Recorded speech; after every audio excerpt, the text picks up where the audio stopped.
Morning everyone. Welcome in the second class of analog communication engineering.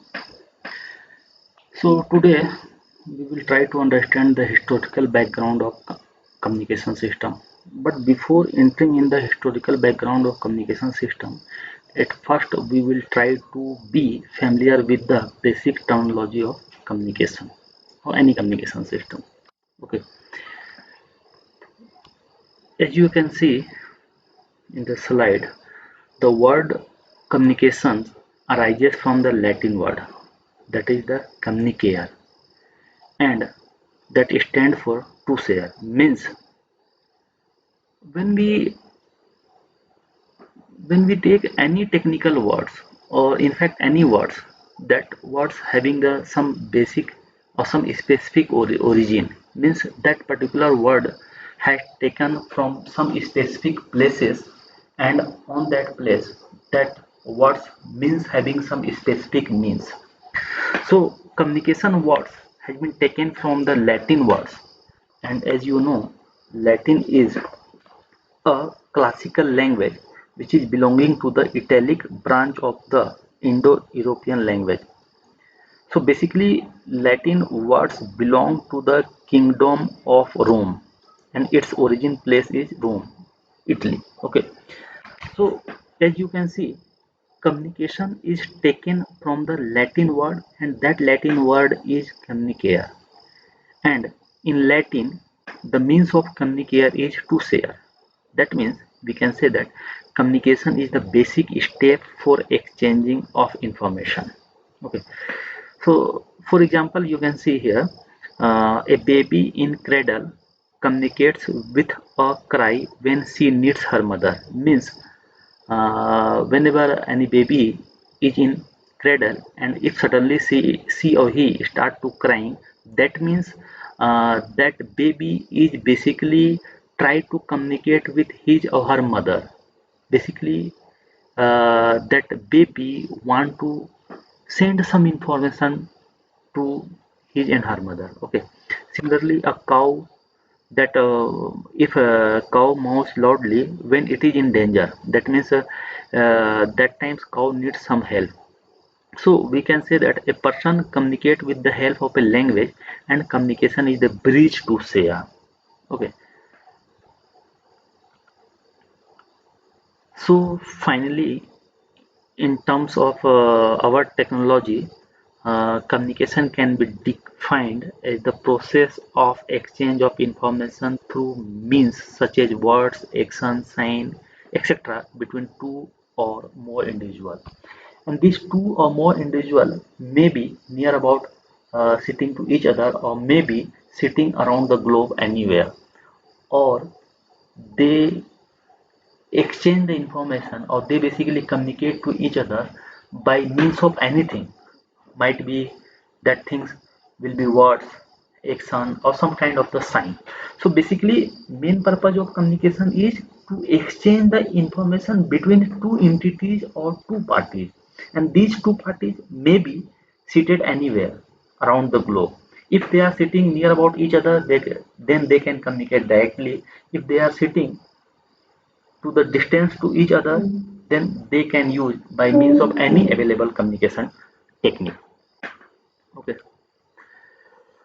So as in this slide we can see the basic element or basic parts of any communication system. Whatever communication system suppose you consider, suppose that is the analog communication, digital communication, wireless, and etc. whatever. So any communication system have at least these three basic elements. Okay, as you can see, one is the sender, second one is the receiver. Sender having the some information that he want to send this message or information to particular intended party, and that particular intended party is receiver. And the message which which is sending by the sender will travel through some channel, and this channel may be anything. This channel may be guided media or unguided media. As we have already seen, guided media is having the physical boundary, and unguided media having no any physical boundary. That is the free space. That is the wireless communication. Okay. So if you consider sender side, in later class we will see it in more clear way. If we consider the sender side, then sender side having the transducers and modulator, and similarly receiver side having the demodulator and transducer. So what is the demodulator, what is the modulator, what is the transducer, what is the channel, all those things will be further more clear. So as now perspective, we have to understand that in any communication system may be any communication you can consider, that having the three basic elements. One is the sender, second one is the receiver, and third one is the channel. As here you can see, sender is the person who sends a message. It could be transmitting station from where the signal is transmitted. Channel is the medium through which the message signals travel to reach the destination, and receiver is the person who receives the message.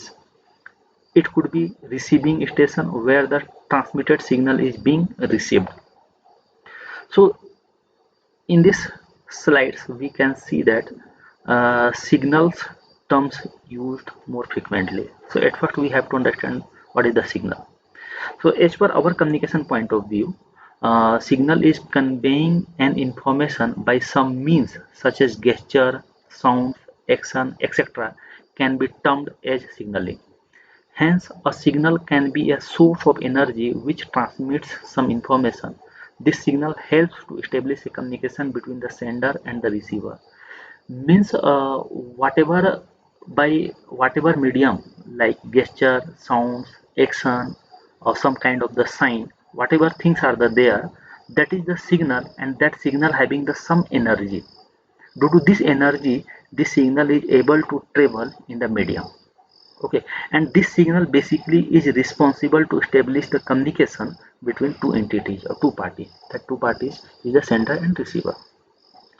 Further, an electrical impulse or an electromagnetic wave which travels a distance to convey a message can be termed as a signal in communication system.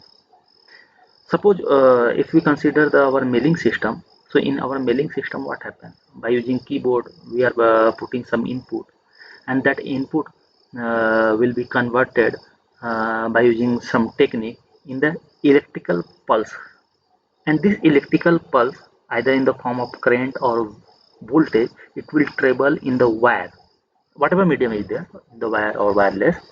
Then it will this electrical pulse will reach at the destination site, and by using some technique or some concept, the electrical pulse will again generated in its back form, in whatever form it has been given, either in text, audio, video. Suppose in case of the mail, text. So in mailing system we can see that whatever input we will give, that will converted in the form of electrical pulse, electrical impulse may be in current or voltage form, and that will travel in the medium, that will reach at the destination point, and again it will be converted back in its original form. So this electrical impulse is here is the signal. Similarly, in electromagnetic wave, which travels a distance to convey a message. Electromagnetic wave generally in radio wave, microwave, satellite communication you can see. Okay, in generally wireless kind of the things.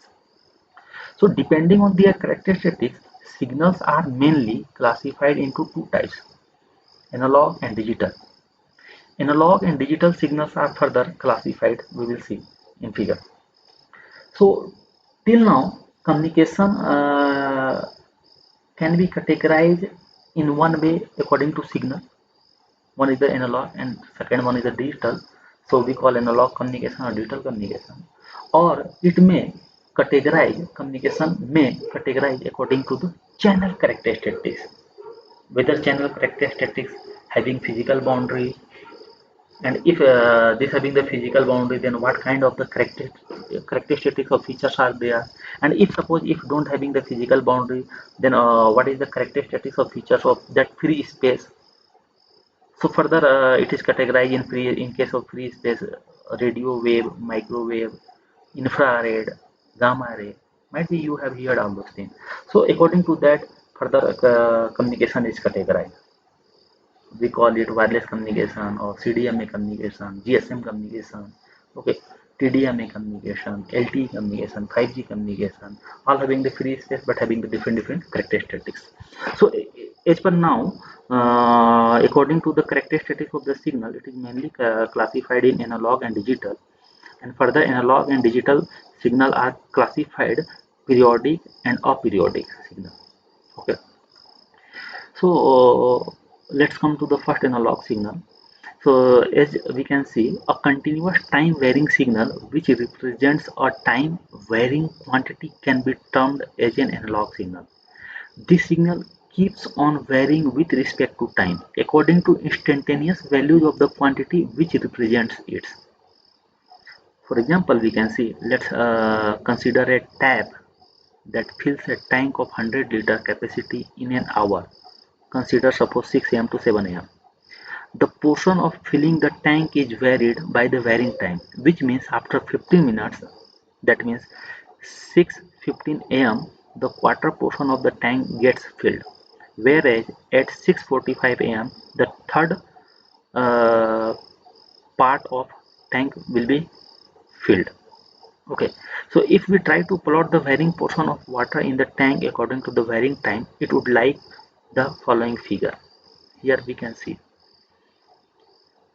x-axis showing the time 0 to 60 seconds and y-axis showing the capacity in liter. So as the result shown in this image varies, that means increases according to time. This time varying quantity can be understood as analog quantity. The signal which represents this condition with an inclined line in figure is an analog signal. The communication based on analog signal and analog value is called as analog communication. So finally we can say that analog signal is a signal which is continuous vary with the time. Suppose in the time scale you consider time between 0 to 1 second, and there is a one graph between 0 to 1 second, and suppose we fractions this time period 0 to 1 by 1000, that means 0.0001. It means at each 0.001 value you can find the intensity or amplitude of this signal particular, like in our life analog watch, wall watch. Here in each second you can find out the exact value. So analog signal gives the accurate value, and by using analog signal you can find out the exact value of that graph of that signal at any point of interval. Okay, now come to the digital signal. A signal which is discrete in nature or which is non-continuous in form can be termed as a digital signal. This signal has individual values denoted separately which are not based on the previous values as if they are derived at that particular instant of time. As in case of analog signal, particular portion of signal will depend on its previous value. Okay, so that's why it is continuous in form, continuous in nature. But in case of digital signal, this is not like that. Here, one value is totally independent to the other value. However, we can guess if this kind of the further value will come. Okay, but not totally depend on previous value. So which are not based on the previous value as if they are derived at the particular instant of time. Example, here we can see, let's consider a classroom having 20 students. If the attendance in a week is plotted, it would like the following figure. Here we can see that in Monday particular class strength is near about 16 70, in Tuesday it is 18, in Wednesday it is 20. So class strength of Wednesday is totally independent of the class strength of Monday. So this is a discrete value. This is not continuous in the form. Okay. So in the above figure, the values are stated separately. For instance, the attendance of the class on Wednesday is 20, whereas on Saturday is 15. These values can be considered individually and separately or discretely. Hence, they are called as discrete value. The binary digits which has only ones and zeros are mostly termed as digital value. Hence, the signals which represent ones and zeros are also called as digital signal, and the communication based on these individual value or discrete value or digital signals are called as a digital communication. Okay. Now we will see the periodic signal of digital signal or analog signal. So any analog or digital signal that repeats its pattern over a period of time is called as a periodic signal. This signal has its pattern continued repeatedly and is easy to be assumed or to be calculated. So here you can see this one is the sinusoidal signal, and each after 360 degree it repeats its form. Means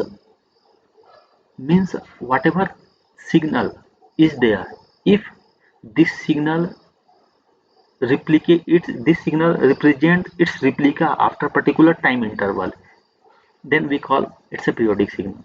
Suppose there is a one student and every day uh, he brush his teeth in 8 a.m. morning, and next day again 8 a.m., then next day again 8 a.m. Then we can say that this student is particularly generating the one analog signal, and that is the periodic signal, because continuously after 24 hours he or she is generating the or he or she is doing the same things. Means he or she is generating the replicate value in particular time interval. So is it clear? Periodic signal means replication of the same things in particular time interval. And digital or analog signal, both signal can be periodic. Okay. So for example, if we consider a machinery in an industry, the process that takes place one after the other is continuous procedure. For example, procuring and grading the raw material, comma, processing the material in batches, comma, packing a load of products one after the other, etc., follows a certain procedure repeatedly. Such a process, whether considered analog or digital, can be graphically represented as in previous slide. Means this one means in particular time interval we are replicating the same thing. Now come to the aperiodic signal. Any analog or digital signal that does not repeat its pattern over a period of time is called as a periodic signal. This signal has its pattern continued, but the pattern is not repeated. It is also not so easy to be assumed or to be calculated. So in this figure, you can see the example of a periodic signal. Here, signal amplitude of signal is vary with the time, but in not replicated pattern, not in the same pattern. Okay. For example, the daily routine of a person, if considered, consists of the various types of work which take different time interval for different tasks. The time interval or the work doesn't continuously repeat. For example, a person will not continuously brush his teeth from morning to night, that too with the same time period. Exactly what we have discussed previously. If suppose one person brush his or her teeth in particular time interval every day, suppose 8 a.m. 8 a.m., then it is a periodic signal. But suppose one day he brush his teeth in 8 a.m., second day 9 a.m., third day 7 a.m., then this is not the replication of the same signal, not the replication of the same activity. So that's why this is aperiodic. Okay. So such a process, whether considered analog or digital, can be graphically represented as follow.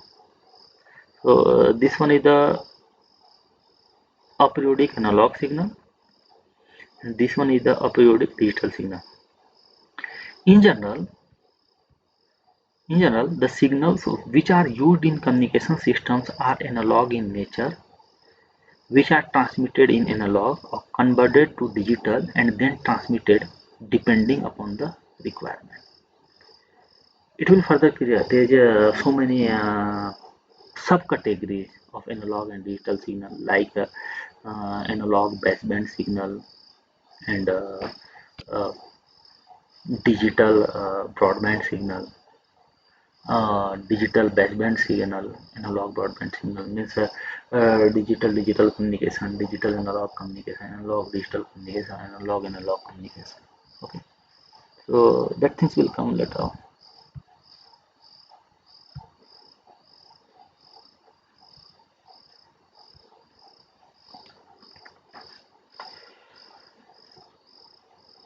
Now in next class we will start its historical background. Okay, till now we have tried to be familiar with the basic terminology of communication system. As now we have discussed in any communication system, we have a three basic component. One is the sender, second one is the channel, and third one is the receiver. And based on the characteristics of this channel, further it is categorized as wireless communication, LTE communication, 3G communication, 4G communication, if it is in unguided, and if it is guided, then analog signal, digital signal, depends on the characteristics of the channel and characteristics of the signal. And then further we have seen here what is the analog signal, what is the digital signal. Analog signal is continuous in time, means signal is continuously varies with the time, and each interval, whatever interval you consider, you are able to find out the particular value on that interval in case of analog signal. But in case of digital signal, either you will find 1 or 0. In particular individual time period you will get its value, and other time period you will get not value, that is the 0. And analog signal and digital signal both may be periodic or aperiodic.